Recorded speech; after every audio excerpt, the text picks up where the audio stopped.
Ms. McKenzie, thank you so much for coming in with us. Thank you for having me. Good morning. Good morning. It's good to have you here. Everything has changed from the way we know it to be. Now, no longer is the so-called terrestrial media being used as the forefront of battles. Social media has eclipsed that, and it's a reality we have to live with. The question then comes in, what sort of control do we have, can we have, that really does not infringe on rights of expression, which is freedom of expression and, free speech? What kind of control can we put on social media to keep folks or to keep the facts on some sort of track? And so I will start answering your question by identifying the social in social media. It is people-driven. And really, all that has happened is that the discussions have moved from people's living rooms and the office lunchroom and the corners and the bars and the rum shops to this, online platform. It's just the platform that's different. And just like there's nobody trying to crack down on the conversation in the lunchroom in the office and the conversations in the bars and on the corners, I don't even see the need to be trying to crack down on the conversation in social media. It's the same people, it's the same views that they express in other realms. They're just using a different platform because it's available. But one with a worldwide reach.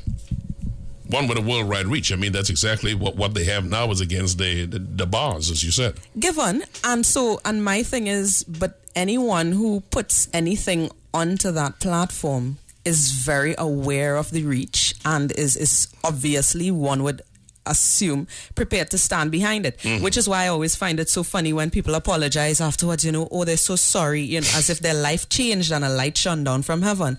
The moment that you typed it, because you can type it and not post it, right? You can think about it and not type it.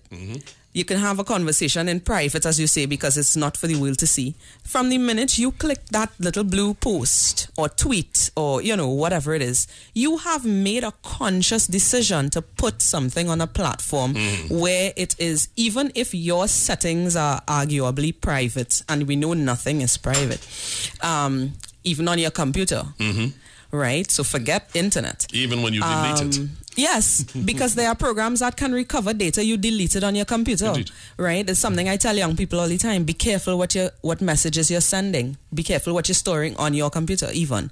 So forget the internet, as I said. And so once you make that conscious decision, somebody can copy and paste it. Somebody can take a screenshot of it. Somebody can take a picture with their phone.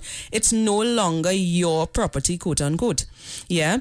I tell people that with their pictures all the time. They don't own those things once they upload them to the internet. And we have to understand that. Nobody has ownership on the internet. It is the same thing with those who believe that they're storing their stuff on cloud. It is not really on a cloud. It's on somebody's server. Right, exactly. And you don't own it. And therefore, you can rail and rant all you want about privacy. Once it's leaked, there's no pulling it back. Yeah? I do want to go into an area you were telling folks a moment ago, accurately so, that whatever you have on your computer or you upload is no longer your property. There is, however, a component that folks should equally be aware of, and it has to do with libel. Given. And so I actually, funny enough, I took up a piece of an excerpt from our Libel and Defamation Act. Yeah. So Section 8 states, if any person maliciously publishes any defamatory libel, knowing the same to be false, he is liable on conviction to imprisonment for 2 years and to pay such fine as the court directs. Right? It goes on, Section 9, if any person maliciously publishes any defamatory libel, upon conviction thereof, he is liable to pay a fine and to imprisonment for 1 year. Now, what the government did recently, or they were trying to get done, was to remove the consequences of those two sections for journalists, because their argument was, it's a law that we have had enacted, since days of yore when we adopted the Constitution from England. They have moved to change that specifically to protect freedom of the press.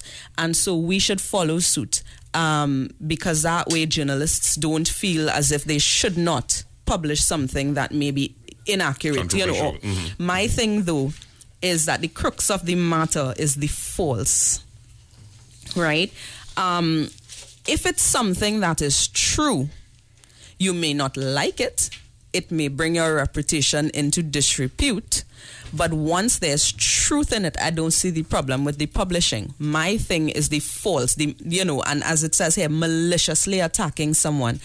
And so the problem is in terms of using this to quote unquote go after someone in social media, that we don't have laws that stretch to cover the realm of the internet because it's new. And we have very archaic law that we still haven't grappled with trying to bring up to date, far less to deal with this ever-changing technology. And that is where the sticking point is, I think. A lot of the aspects of the cybercrime bill I looked at last night deals with basically cameras and fraud and that sort of thing, and not as much attention I thought was paid to the area of libel. But libel is libel. It still remains an issue, and it is still something that those who are posting should be very, very clear about, because absent that, folks will go about their making statements, with no basis, no foundation, but aware of that, cognizant of that. It would hopefully keep folks within a certain parameter of what they're doing, don't you think? No, we're dealing with a cultural issue. We are a culture of people who routinely, boy is a this and boy is a that, and that's my partner, you don't get between me. That is our culture. It's who we are.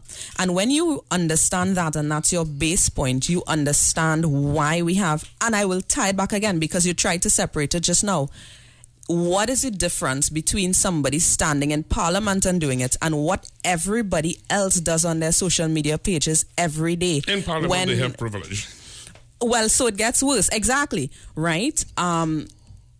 And that is my thing. At the very core, we are a people who don't respect people's right to their privacy. And that is why I raised the point to you, Ms. McKenzie, because, slander is one thing. You can say something and then we can get to a court and we can have your interpretation of what I said. But when you get into the area of publishing it, when you get into the area of it being written, it's a lower bar. I mean, I can call up what you have there, and I'm just making sure that our listeners understand the slippery slope, the dangerous place you can be carrying on your action when you publish something on a page.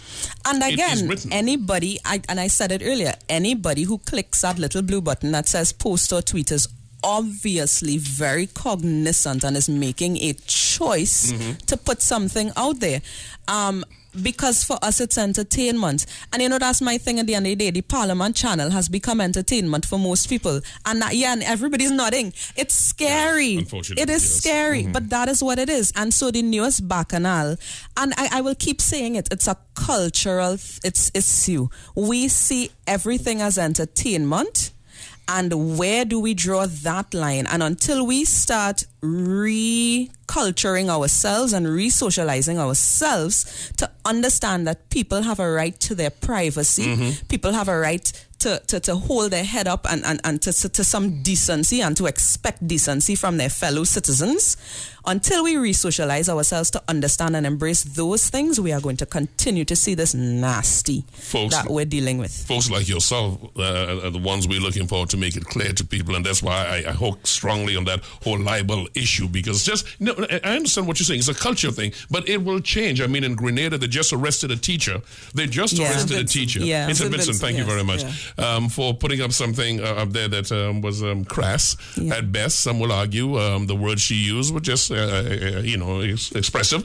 Some will argue that, but they take that very seriously. To me, I think that's a shot across the bow, because it is going to cause a lot of people to it's almost like you're in a fight. As long as you can make your opponent hesitate for a moment, then there's a chance that you have in fact tempered their action. And I think this will temper the utterances or the keystroke in this case of many people putting stuff up, if they are aware that there are consequences. And I'm so sorry to sink your argument, but this is a country where nothing is enforced. Therefore, given that, I would like to add, I've been dying to add this piece of information about the Electronics Crimes Act, because you're saying we haven't got any regulation outside of our archaic libel law, but we have the Electronic Crimes Act that has been passed in Grenada. Right, yes. Right?